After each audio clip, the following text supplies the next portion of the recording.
Makalipas ang ilang minutong pag-ikot nila sa sabungan, nadapo na nga sila sa mga taong nagkukumpulang may mga dalang manok din.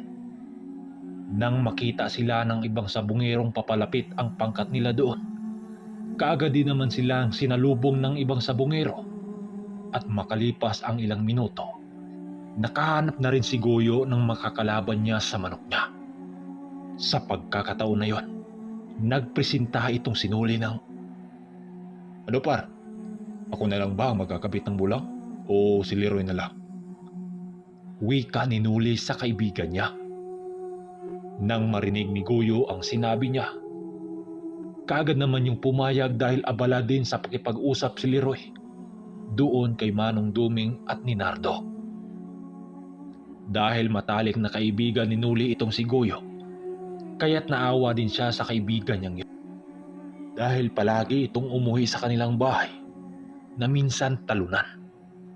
Hindi rin kasi basta-basta ang nakakalaban ni Goyo dahil taga-baryo yon. At hindi basta-basta ang mga manok nito. At habang kinakabitan niya ng tari ang manok, walang kaalam-alam itong si Goyo na nilapatan na ninuli ng pangkumbating usal ang manok nitong hawak. Nang tapos na siya sa pagkakabit ng bulang, may ibinilin siyang salita sa kanyang kaibigan. Ang sabi niya, kagaya ng nakagawian, bawal ilapag ang manok sa lupa kapag hindi pa maghudyat ang sentensyador. Nang marinig ni Goyo ang sinabi niya, tumangulang naman itong si Goyo dahil ang alam nito, may inilagay sinuli na mutya sa manok niya.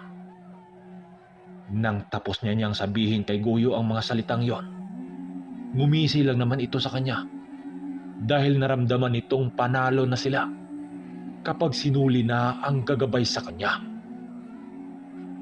Magamat alam ni Goyo ang patungkol sa hawak niyang tangan, ni minsan, hindi ito nag-alok sa kanya na siya ang palaging magkakabit ng tarik.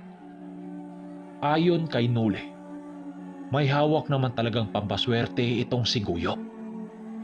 Subalit kapag makaharap itong mas dihamak na mas makunat pa sa tangan niya, palagi din itong nakukontra. Pagpasok ni Goyo sa ruweda ng sabungan, mag-isa lang itong pumasok sa loob. At maya-maya pa, lumapit na kay Nuli ang tatlo niyang kasama, kabilang na dito si Manong Duming. Paglapit nito sa kanya, nagwika naman si Manong Duming ng, Ano iyo? Tapos nyo na bang kabitan ng tari ang manok nyong ilalaban? Pasensya na kayo. Hindi kami nakalapit ng maaga sa inyo dahil yung kapatid ni Leroy kasi hindi raw makatayo. Mamaya na natin pag-usapan yan. wika nito sa kanya. Kaya't kaagad din silang natahimik nang pumagitna na si Goyo sa ruweda. May pusda din itong sinuli sa manok ni Goyo, kaya't maigi siyang nanood doon. Ilang saglit pa ang makalipas. Bibitawan na sana ng dalawang panig ang dalawang manok, nang may biglang pumasok na lalaki sa loob ng ruweda. At inagaw nito ang manok sa kalaban ni Goyo. At ito ang magbibitaw daw sa manok. Sa puntong yon, biglang kinabahan itong sinuli dahil ang taong kaharap ni Goyo ay ang antingerong nagngangalang Tarok. Nakangisi itong nakatingin kay Nuli na para bang nanginginsulto ito.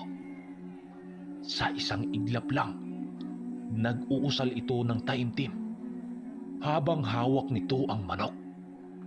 Doon kinabahan itong sinuli nang makita niya ang biglang paglitaw ng espiritual na sibat na bagong-bago sa kanyang paningin at inilapat sa manok nitong hawak niya.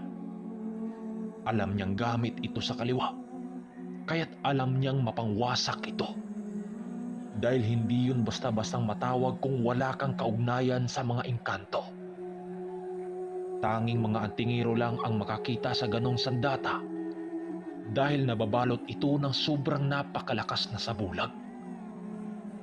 Papasok pa sana siya sa ruweda para lapatan ng karagdagang gamit ang panig ni Goyo. Subalit huli na ang lahat dahil kaagad ding binitawan ng dalawang panig ang mga manok. Pagsalpukan ng dalawang manok, rinig na rinig niya ang unti-unting pagbutas ng sibat na yon doon sa inilapat niyang kabal sa katawan ng manok ni Guyo. Magamat may sandata ang kalaban, wala din itong kabal. Kaya't alam niyang kahit matalo ang manok ni Guyo sa laban na yon, magtatamo din yun ng malubhang sugat sa katawan. Sa patuloy sa pagsabayan ng dalawang manok sa lupa, kitang-kita niya kung papanong wasakin ang espiritual na kabal niyang inilapat sa manok. Nang mapaluhod na ang manok ni Goyo sa lupa, humalakhak sa kakatawa ang antingerong nakaharap ni Goyo at nagwiwika ng, "Hindi na yan obra, di na yan makakatayo. Butas na ang tagiliran yan." Wika nito sabay tingin kay Nuli. Magamat nakakaasar ang ginawa nito, hindi ito pinansin ni Nuli. Nang mapahandusay na lang ang manok ni Goyo sa lupa, hindi na ito kinaryo pa ng sentensyador nang siyang ikinagalit ng mga taong nakapusta sa manok ni Goyo. Kaya't dahil doon, pinagbabato ng mga tao ang sentensyador dahil kahit nakadapa na lang ang manok ni Goyo, obligasyon pa rin itong karyuhin ang manok.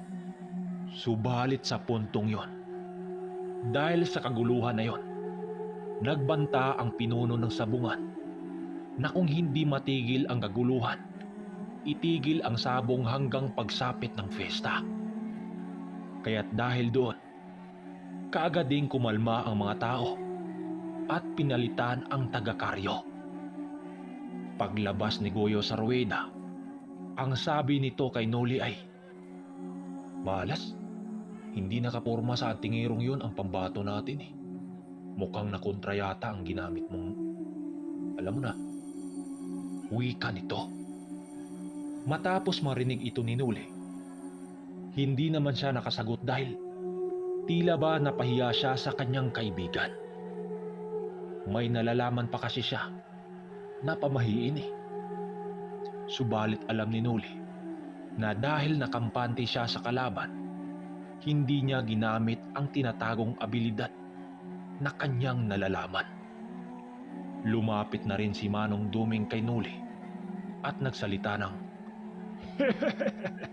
Anong nangyari, iho? Kumupas na ba ang abilidad mo? wika nito sa kanya. Napatawa-tawa pa sa kanya.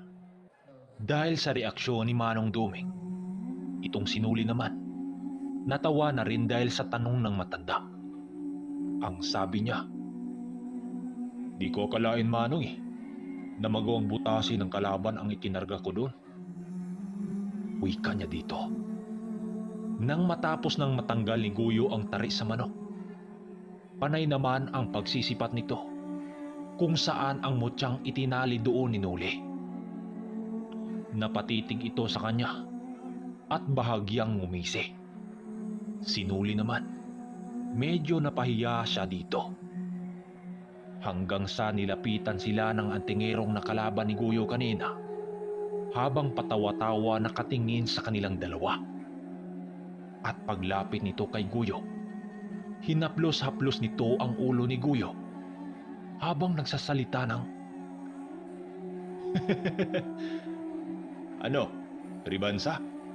Sabi ko naman sa inyo, huwag na kayong lumaban pa pag naririto na ako sa baryo nyo.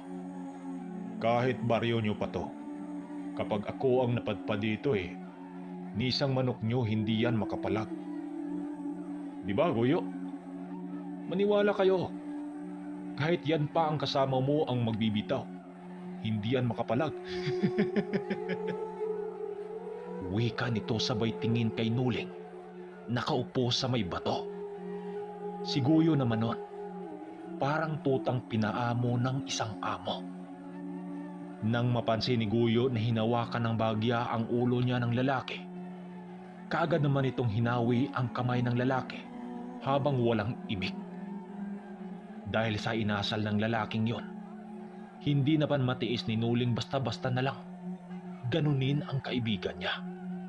Kaya't ang sabi ni Nuli sa taong nagngangalang Tarok, "Brad, huwag mo namang ganunin ang kaibigan ko. Porke ba kinakatakutan ka sa lugar niyo?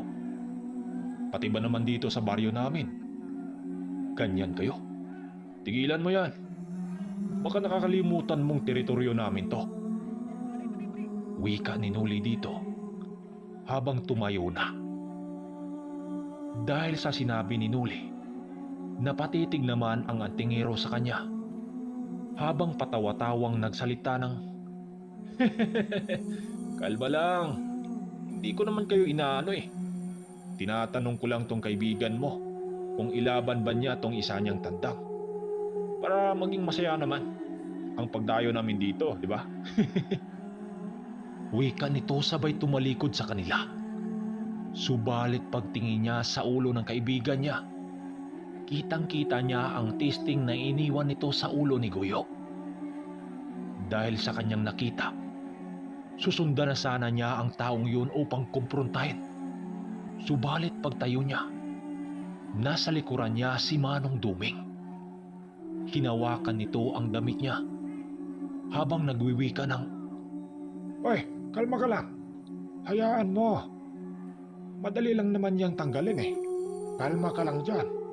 Isipin mo, maraming taong makakita kapag makipag-away ka rito.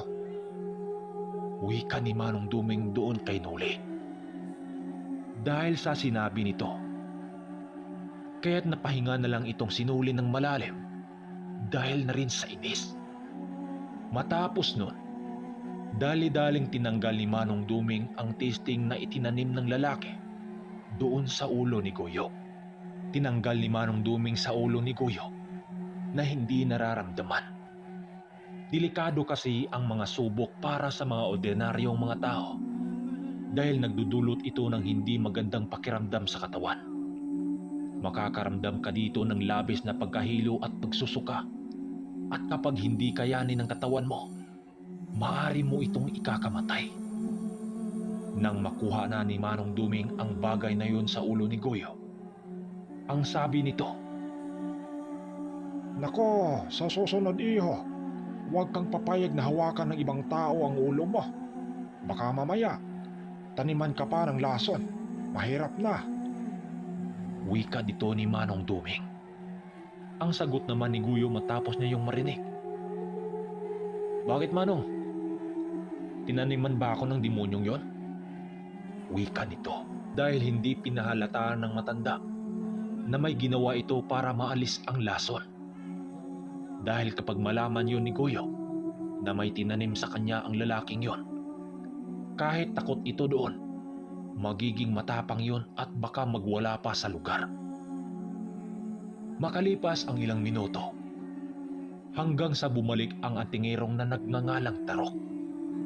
Kasakasama ang isang lalaking may hawak na manok at formal itong nakipagtapatan sa mga manok nila Nuli at doon sa kanilang pangkat. Nang makita ni Nuli na nasa likod lang ng lalaki ang antingerong hambog, nag-iinit na naman ang dugo niya sa taong yon. Kaya't ang sabi niya, "Manong, itong manok ko na lang ang ilalaban namin dyan. Hybrid yan, di ba? Kumpara sa amin pero papayag ako." Pagpresenta ni Nuli, dahil sa kanyang sinabi, kaagad namang pumayag ang lalaki dahil mas pabor yun sa kanila. Nang mapag-usapan na nila ang pusta, kaagad umalis ang pangkat na yon doon sa kanilang kinaroroonan. Muli na namang umalma si Nardo kay Nuli dahil manok palang dihado na naman sila. Pero ang sabi ni Nuli dito, "Manood ka lang, Doy. Magtiwala ka lang. Lalaban tong manok natin." Wika ni Nuli sa tauhan niya habang si Leroy at Manong Duming nagkwentuhan yun habang tumagay ng tuba, habang pangas-pangas nito ang paa ng bihag ng manok. Habang kinakabitan ni Nuli ng tari ang manok, nagwika si Guyo sa kanyang likuran ng, "Par, sa tingin mo, kakayanin ng manok mo ang kalaban natin? Dihado tayo eh." Nang marinig ito ni Nuli, Ang sabi niya, Baka may natirang salapi ka pa dyan. Ikarga mo na dito. Sigurado na to. wika niya dito. Nang marinig ni Guyo ang sinabi niya, wala namang pagdadalawang isip yung dumukot sa bulsa niya upang kumuha ng pera. Sa pangalawang pagkakataon, muling nagtiwala ang kaibigan niya dito kay Nuli. Makalipas ang ilang minuto, tapos na nga itong sinuli sa pagkakabit ng tarik. Pagpasok niya sa ruweda, hindi nga siya nagkamali. Ang taong nagngangalang Tarok ang magbitaw sa manok sa kalaban. Nang makita ng mga tao ang manok niyang hawak-hawak, hindi naman maiwasang mangamba ang mga ito. Dahil sa tindig at itsura pa lang ng manok niya, luging-lugi na. Ilang minuto pa ang makalipas, muli niyang nasipat ang paglitaw ng sibat sa kalaban. Maigi niya yung pinagmasdan dahil kapag nagkamali siya sa pagtawag ng sandatang espiritual na kanyang gagamitin sa manok, maaring muli silang matatalo. Baka sa pangalawang pagkakataon, mapapahiya na naman siya sa kaibigan niya. At walang ano-ano, tinawag niya ang sandatang tumalo sa mga sungaw. Pasimple niyang inilapat ang mga palad niya sa suot niyang mutya at kanya itong tinatawag. Ang mga aninong minsan ang kaanib niya sa bawat laro ng sabong. Hindi na niya tinawag ang espiritual na baluti dahil paniguradong hindi naman yun makakatama sa manok niya. Dahil lilituhin ito sa mga aninong manggugulo sa laban. Kampante ang antingero dahil ang akala nito walang karga ang pambato itong sinuli. Ilang saglit pa, nagawa ring mapantayan nila Nuli ang pusta sa kalaban. Kaya't ang nangyayari, matutuloy na ang laban nila. Napangiti naman siya noon nang masipat niya ang kumpol ng anino ng mga bubuyo na patuloy umiikot sa kanyang kinaroroonan. Paghudyat ng sentensyador para bitawan na ang mga manok, kaagad binitawan ni Nuli ang pambato niya. Sa unang sangkaan pa lang, nagtaka na ang kalabang antingero dahil kaagad pumalo ang manok nila kahit malayo pa ang pambato nitong sinuli. Nang makita yun ni Nuli, ang sabi niya sa kanyang sarili ay, Sige, paglarawan nyo. Sobra-sobra na kong mang-apiyan eh. Nakita pa niya ang ginawa ng kalaban noon. Napanay ang pagbugaw nito dahil baka lang wala sa sarili ang manok nila. Subalit kahit anong bugaw nila dito, mas lalong lumala ang sitwasyon.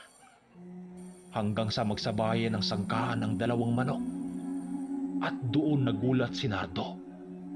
Dahil lumipad ang manok ni Nuli doon sa iris, subalit ang kalaban ay nasa ilalim dumaan. Kaya't dahil doon, tiyempong natamaan sa batok ang kalabang manok. Nagtatatalon-talon ang manok noon na para bang bulating inasinan. Kaagad ikinaryo ng sentensyador dahil wala na eh.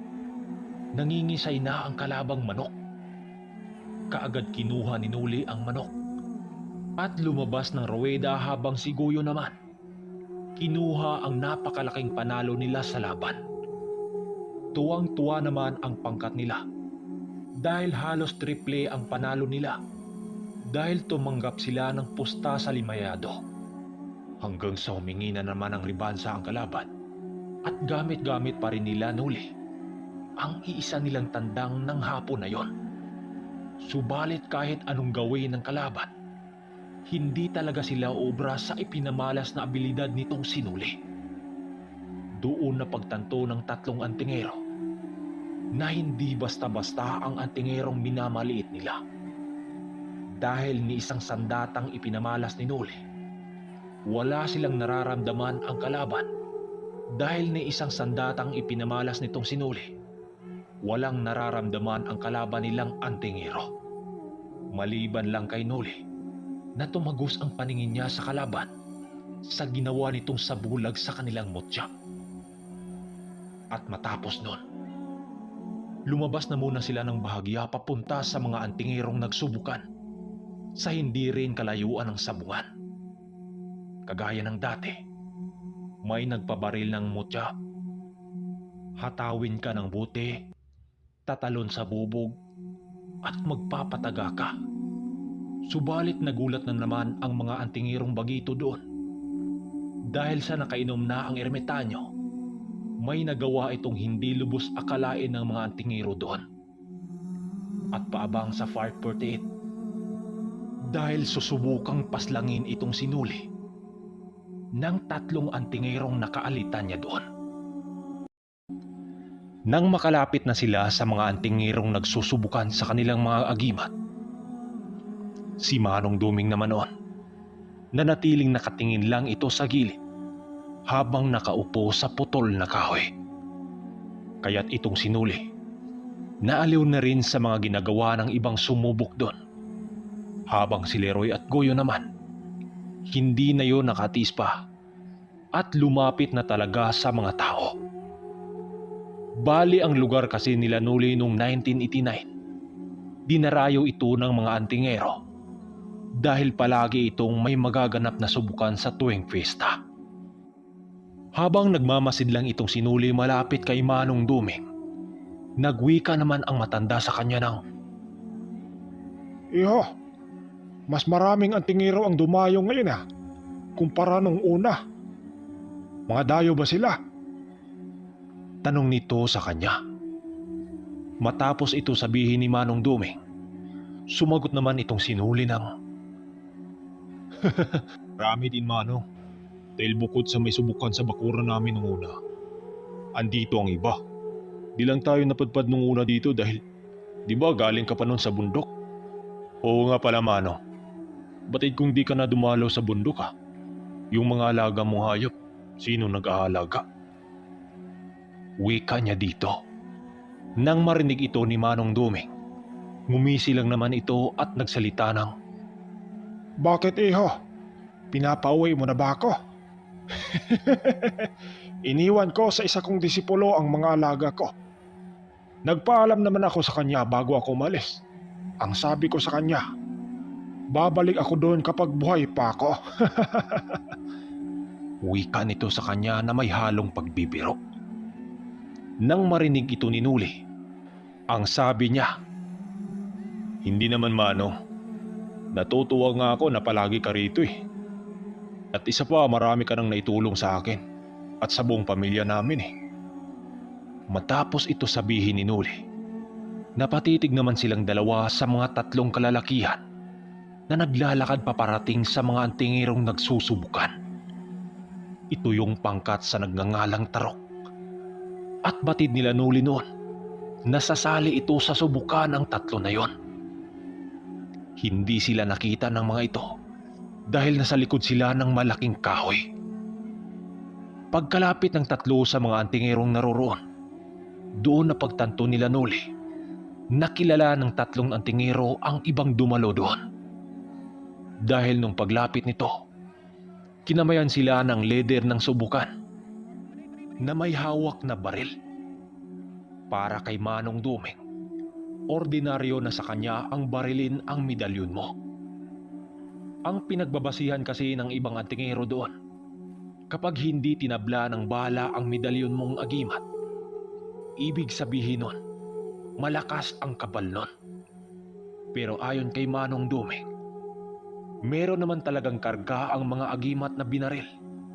Kaya lang, hindi ito gaanong kalakasan dahil ang nagmamay-ari noon, maaring hindi pa sumalang sa debosyon. Hindi rin kasi basta-bastang kargahan ang agimat ng mga orasyon dahil kailangan mo ng gabay na isang antingerong bihasa sa ganong larangan. Dahil katakot-takot ang dasal na babanggitin mo doon at kailangan mo ring magdebosyon ng 45 na araw bago maisakatuparan ang pagpasok ng mga banal na aral sa iyong medalyon. Dagdag pa ni Manong Duming, hindi lahat ng mga agimat ay pangkontra sa kabalang. Meron ding mga agimat na pangkontra sa mga masamang elemento, kagaya ng aswang, at lahat ng mga elemento na panig sa kaliwa. Ayon kay Manong Duming, hindi ka rin basta-bastang magdebosyon ng walang bantay. Dahil habang ginawa mo ang ritual, maraming mga elemento ang manggugulo sa iyong ginawa para ikay magkakamali sa pagkabigkas. Kapag nagkamali ka sa pagbanggit ng mga lihim na kataga, maaari mo itong ikakabaliw. Ang sabi pa nito sa kanya, Maswerte ka rin, iho, dahil naging isa kang biyasang antingero na hindi sumalang sa ganung ritual. Sabi ko sa'yo, baka sa kalagitnaan pa lang ng debosyon, atras ka na. wika nito sa kanya. Kaya't doon napagtanto nitong sinuli kung gaano kaimportante ng isang antingero ang mga karga sa katawan. Dahil hindi ito basta-basta lamang makakamit ng isang antingerong nagsisimula pa lang. Makalipas pa ang ilang minutong pagmamasid nilang dalawa, mas lalong nagkainitan ang subukan ng agimat. Bukod sa mga agimat na sinubukang binaril, meron na ding nagpahataw ng buti sa ulo sa kapwa nila antingero. Bukod sa mga buting inihataw, yung ibang malalakas naman na mga antingero nagpresentang magpasaksak sa tiyan gamit-gamit ang talibong na sobrang talas sa kapwa antingero din. Dahil doon, napawikan naman si Manong Duming ng Makalapit na nga, iho. Nagkainitan na yata eh. wika nito sa kanya. Kaya't lumapit na nga silang dalawa doon sa pwesto nila Guyo at Leroy. Ang unang antingerong sumalang sa subukan ng saksak ay ang taong mayroong tali sa ulo na kulay pulang tila. Marami din itong tato sa katawan, kaya't masasabi mong hindi ito basta-bastang tao. Hawak-hawak na noon ng isang antingero ang isang talibong na handa ng isaksak. Ang sabi pa ng isa, ikarga na raw niya ang nalalaman niyang pakubol sa katawan. O nga pala, ang Tagalog naman sa pakubol ay kabal at pakunat. Rinig na rinig noon ni Nuli ang mga binitawang usal ng lalaki. At pagkatapos noon, bumilo na ng isa para isaksak ang talibong na hawak nito. Nang pagsaksak ng lalaki sa tiyan ng isang antingero, manghang-mangha naman ang iba. Dahil tumalbog lamang ang talibong sa tiyan ng lalaki. Partida. Walang langis na inihaplas dito. Para mapatunayan na matalas ang talibong na yon, inhiwa pa nila ito sa dahon ng saging. Subalit animoy bleed ang talas nito dahil malinis na nahiwa ang dahon ng saging. Kung naabutan niyo pa ang tinatawag ng iba na bangkaw, ang dulo nun ang ginagamit. Ang katawan ng talibong na yon may disenyo pa sa isang kumuplas ng isang militar. Ang sabi ng iba, pinanday ito ng mga sinaunang antingero sa naganap na digmaan ng World War II. Matapos nga ang subok nun ng isang lalaki, iba na naman ang humawak sa talibong. Subalit kahit anong saksak nila rito, hindi talaga tinatablan ang lalaki. Kaya't ang sabi ni Nuli kay Manong Duming, Manong, purong kabal ba talaga ang tanga ng lalaking yan? Tanong niya rito. Nang marinig ng ermitanyo ang sinabi niya, nagwika naman ito ng Marami pang alam ang tao niya na hindi mo pa nalalaman, iho. Pero kahit gaano kalakas ang kabal mo sa katawan, may pangontra din ito. Pagmasdan mo lang, mamaya makikita mo. Matapos sinabi ni Manong Duming ang mga katagang yon, napatahimik naman sila nang makita nila ang tatlong antingerong grupo na nagngangalang Tarok na lumapit sa lalaking nagpasaksak kanina at nagpresentang siya na lang daw ang susunod na sumaksak. Kaya't ang sabi ng matanda, Patay! Maya-maya, malalaman din natin kung sino ang malakas sa kanilang dalawa. matapos mag-usal ng pampakunat ang lalaking may kabal, kaagad sinaksak ng nagngangalang Tarok ang isang antingerong yon. Subalit laking gulat ng lahat nang nakita nilang duguan ang lalaking may kabal. Saktong-sakto lang talagang tumagos ang talibong doon sa kabal, kaya't nasugatan ang tiyan ng lalaki. Hindi naman malalim ang sugat na yon, kaya't kaagad ding ginamot ng mga kasama nito sa labas.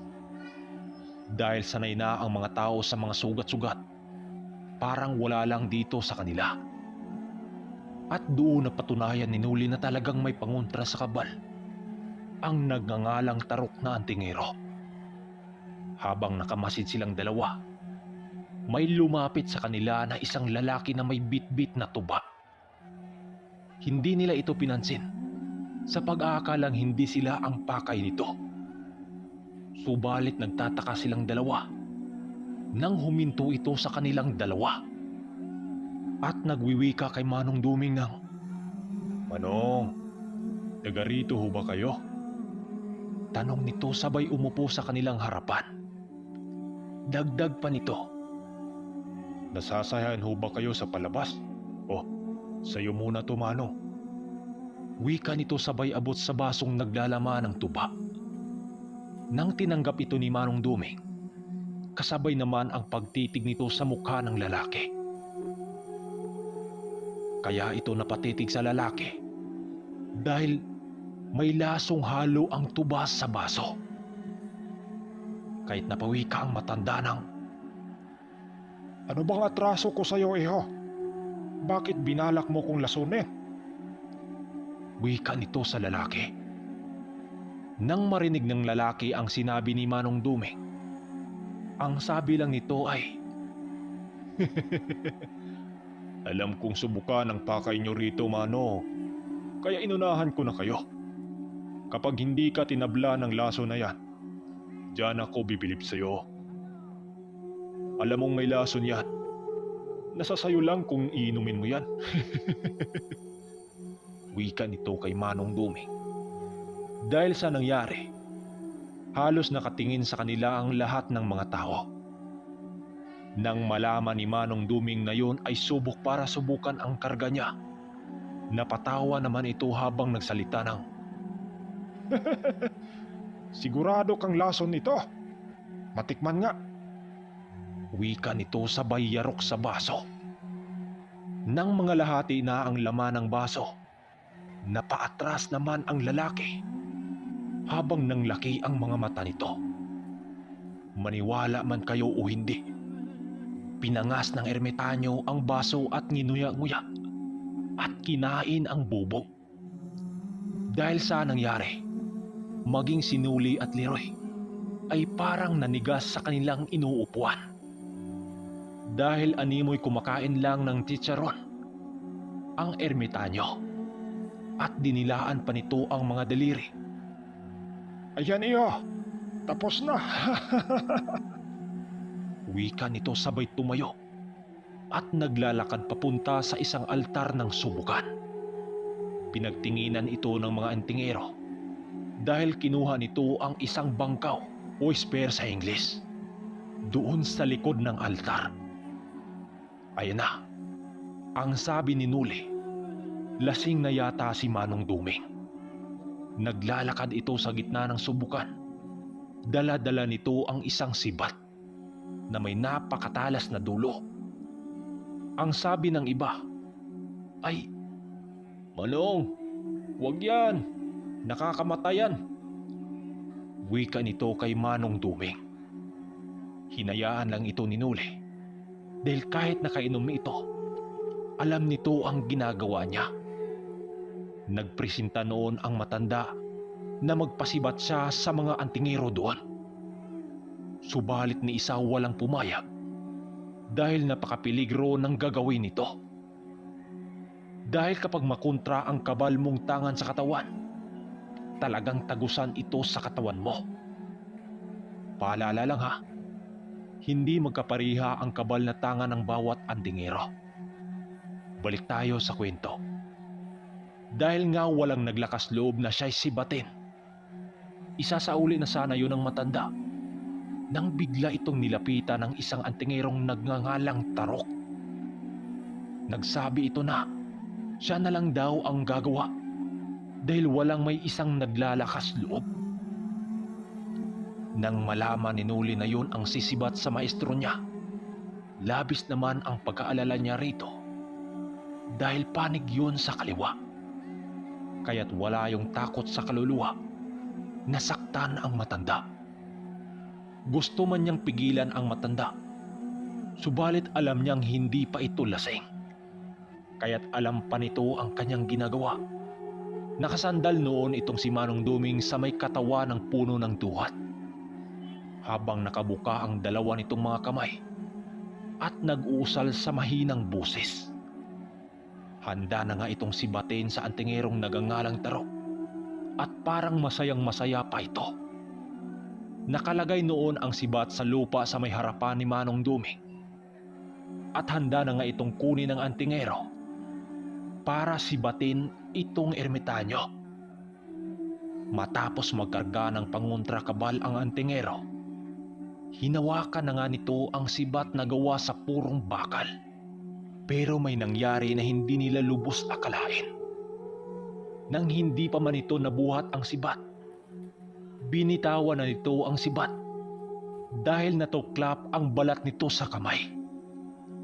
Animoy nagbabaga sa init ang katawan ng bangkaw na yon. Nagtataka noon ang antingero dahil bakit napakainit ang katawan ng bangkaw. Ang sabi ni Manong Duming, Ang tagal mo naman. Buhatin mo na. Nangangalay na ako. wika nito. Kaya't hinumbad ng antingero ang damit niya pang itaas at ginawang pansapin sa bangkaw. Subalit maging ang damit nito, nalusaw sa init ng bangkaw na yon. Dahil sa hindi mahawakan ng antingero ang sibat, tumalikod ito papalayo at naglalakad palabas ng kumpol ng mga tao. Sumunod na rin ang dalawa nitong kasama at pumuntang sa bungan habang walang damit pang itaas. At doon nakita ni Nuli ang mga kwintas ng nagangalang Tarok. Dahil sa nangyari, umalis si Manong Duming sa puno ng kahoy. Ang sabi nito ay, Pwede nyo nang kunin ang sibat na yan. Mainit raw eh. wika nito. Matapos nun, nagpaunahan ang mga antingero para damputin ang bangkaw. Nang pagdampot nila dito, tataka ang lahat dahil hindi naman mainit ang sibat. Kaya't dahil doon, napuno ng pagkamangha ang mga antingero sa matandang si Manong Duming. Habang papalabas silang apat sa subukan, tawang-tawa noon itong si Leroy dahil sa antingerong napahiya ni Manong Duming. Dahil nasa 3:00 pa yon ng hapon, pinili nilang tumungo na muna sa sabungan dahil ang lakas pa talaga ng sultada ng manok.